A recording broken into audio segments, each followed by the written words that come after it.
Le sous-titrage en direct, raconté par Florie. On pense souvent que le sous-titrage en temps réel est réalisé par un robot.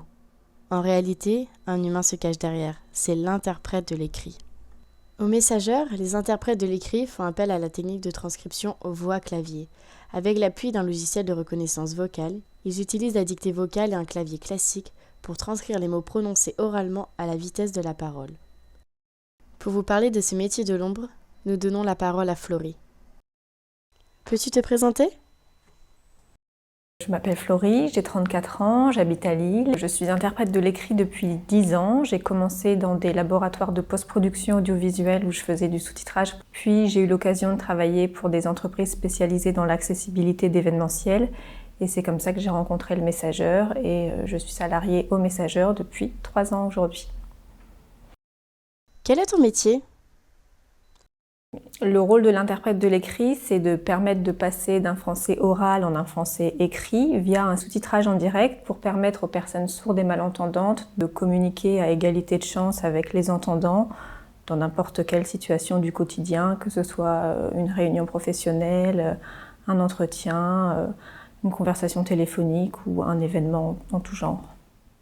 On pense souvent à tort que l'interprète de l'écrit est un robot. Or, on sait à l'heure actuelle que le logiciel de reconnaissance vocale n'est pas assez précis pour contextualiser ce qu'il entend. Comment ça marche ? L'interprète de l'écrit est multitâche.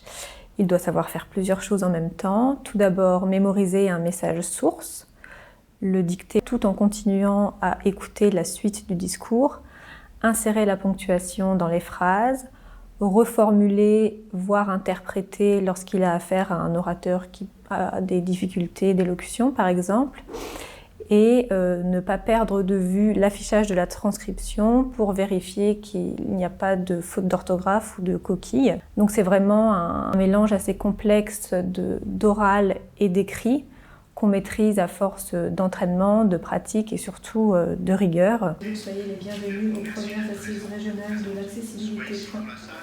Merci d'être présents ici dans la salle ou derrière vos écrans.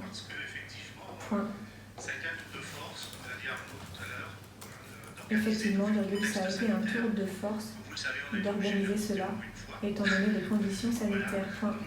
Comme vous le savez, on a été obligé de les reporter au moins une fois.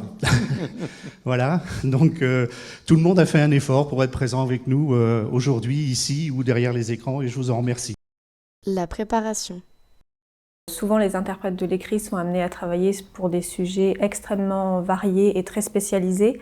Pour maîtriser n'importe quel type de discours ou d'orateur, il n'y a pas de secret, c'est la préparation. Bien souvent, malheureusement, les professionnels n'ont pas conscience du jargon professionnel qu'ils utilisent dans cette sphère-là, mais on parle tous avec des acronymes, des abréviations, il y a des noms propres qui sont cités qu'on ne connaît pas forcément. Pour ça, on demande aux clients de nous envoyer un maximum de documentation en lien avec le thème de la réunion. Et à partir de là, on élabore des glossaires, des listes de vocabulaire. On va tester les mots un à un pour vérifier que tout est bien intégré. Stigmatisant, stigmatisante. La loi pour une république numérique. AVH.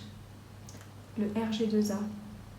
Donc c'est vraiment assimiler la thématique de la réunion, me familiariser avec le vocabulaire, préparer mon logiciel de reconnaissance vocale, travailler les mots. Le re-speaking. Souvent, il y a des mots qui ne se prononcent pas comme ils s'écrivent, donc là, on doit ruser de techniques de re-speaking. L'interprète de l'écrit ne dicte pas comme il parlerait dans la vraie vie. Il accentue certaines syllabes, il détache certains mots, il va faire des liaisons qui n'existent pas forcément dans la vie courante, mais qui permettent justement d'éviter certaines fautes d'orthographe. Dans la phrase « il travaille énormément pour nous », il travaille, le logiciel ne sait pas si on parle d'une personne en particulier ou de tout un groupe de personnes. Donc pour éviter le problème de l'accord du verbe, on va prononcer « il pluriel travaille ». Qu'est-ce qui fait la qualité d'un sous-titrage en direct ? L'enjeu du sous-titrage en direct, c'est vraiment l'accessibilité. Donc ça veut dire produire un sous-titrage le plus fidèle possible, le plus exhaustif possible, mais aussi avec le moins de décalage par rapport à ce qui se dit, pour permettre justement à la personne sourde de participer au débat en temps réel. Qu'est-ce que tu apprécies le plus dans ton métier ?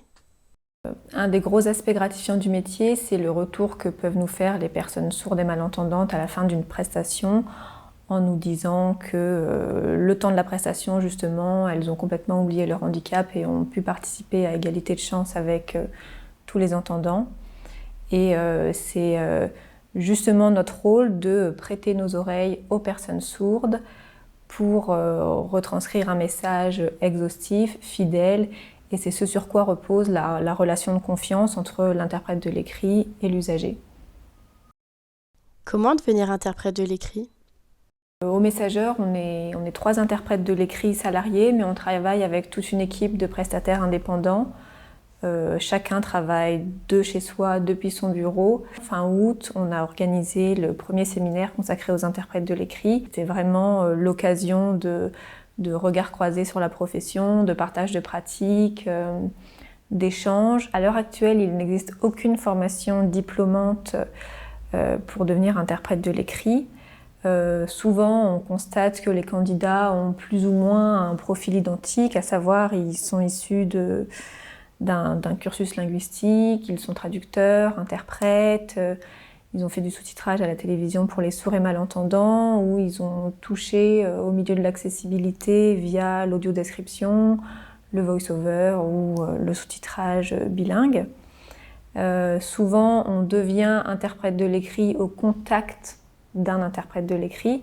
On estime à l'heure actuelle qu'il y a une 50aine de personnes qui sont vraiment qualifiées pour faire ce métier. Un groupement de professionnels du sous-titrage en temps réel s'est récemment penché sur la question de la formation pour les interprètes de l'écrit. Donc c'est un groupement au niveau européen, ça s'appelle LTA, Live Text Access. Et ils viennent de publier tout récemment le fruit de leur réflexion qui donne lieu à des cours en ligne, donc en open source, pour jeter les bases de la profession et se familiariser un peu avec les compétences nécessaires pour pouvoir devenir interprète de l'écrit. Le mot de la fin ? J'ai vraiment envie de faire connaître le métier tout simplement, qui malheureusement n'est pas du tout connu à l'heure actuelle et personne n'a conscience de l'implication qu'il y a derrière, des compétences qui sont nécessaires pour mener à bien cet exercice. Merci Florie pour cette présentation de ton métier.